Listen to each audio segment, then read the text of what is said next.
द्रौपदी के साथ पांडव वनवास के अंतिम वर्ष अज्ञातवास के समय में वेश तथा नाम बदलकर राजा विराट के यहाँ रहते थे।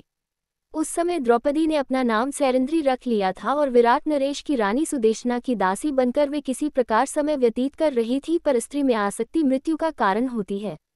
राजा विराट का प्रधान सेनापति कीचक सुदेशना का भाई था। एक तो वह राजा का साला था, दूसरे सेना उसके अधिकार में थी, तीसरे वह स्वयं प्रख्यात बलवान था और उसके समान ही बलवान उसके 105 भाई उसका अनुगमन करते थे। इन सब कारणों के कीचक निरंकुश तथा मदान्ध हो गया था। वह सदा मनमानी करता था। राजा विराट का भी उसे कोई भय या संकोच नहीं था, उल्टे राजा ही उससे दबे रहते थे और उसके अनुचित व्यवहारों पर भी कुछ कहने का साहस नहीं करते थे।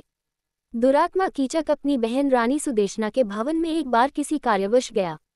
वहां अपूर्व लावण्यवती दासी सैरंध्री को देखकर उस पर आसक्त हो गया। कीचक ने नाना प्रकार के प्रलोभन सैरंध्री को दिए। सैरंध्री ने उसे समझाया, मैं पतिव्रता हूँ, अपने पति के अतिरिक्त किसी पुरुष की कभी कामना नहीं करती, तुम अपना पापपूर्ण विचार त्याग दो।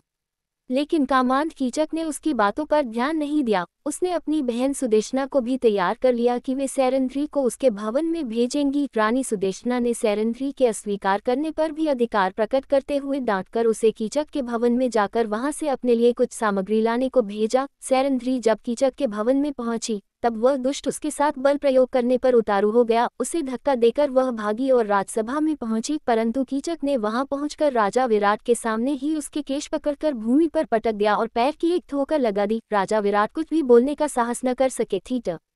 सैरंध्री बनी द्रौपदी ने देख लिया कि इस दुरात्मा से विराट उसकी रक्षा नहीं कर सकते। कीचक और भी धृष्ट हो गया। अंत में व्याकुल होकर रात्रि में द्रौपदी भीमसेन के पास गई और रोकर उसने भीमसेन से अपनी व्यथा कही। भीमसेन ने उसे आश्वासन दिया। दूसरे दिन सैरंध्री ने भीमसेन की सलाह के अनुसार कीचक से प्रसन्नतापूर्वक बातें की और रात्रि में उसे नाट्यशाला में आने को कह दिया।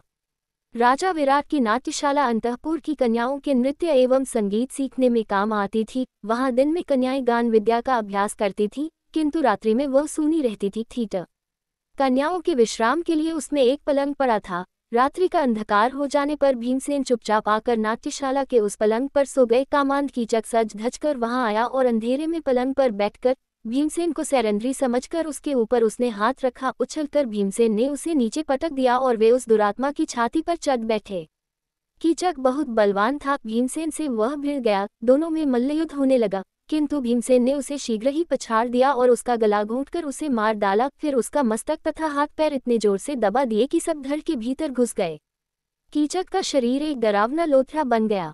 प्रातःकाल सैरंध्री ने ही लोगों को दिखाया कि उसका अपमान करने वाला कीचक किस दुर्दशा को प्राप्त हुआ, परंतु कीचक के 105 भाइयों ने सैरंध्री को पकड़कर बांध लिया। वे उसे कीचक के शव के साथ चिता में जला देने के उद्देश्य से शमशान ले गए। सैरंध्री क्रंदन करती जा रही थी। उसका विलाप सुनकर भीमसेन नगर का परकोटा कूदकर शमशान पहुंचे। उन्होंने एक वृक्ष उखाड़कर कंधे पर रख लिया और उसी से कीचक के सभी भाइयों को यमलोक भेज दिया। सैरंध्री के बंधन उन्होंने काट दिए। अपनी कामासक्ति के कारण दुरात्मा कीचक मारा गया और पापी भाई का पक्ष लेने के कारण उसके 105 भाई भी बुरी मौत मारे गए। Like, share, comment and subscribe my channel.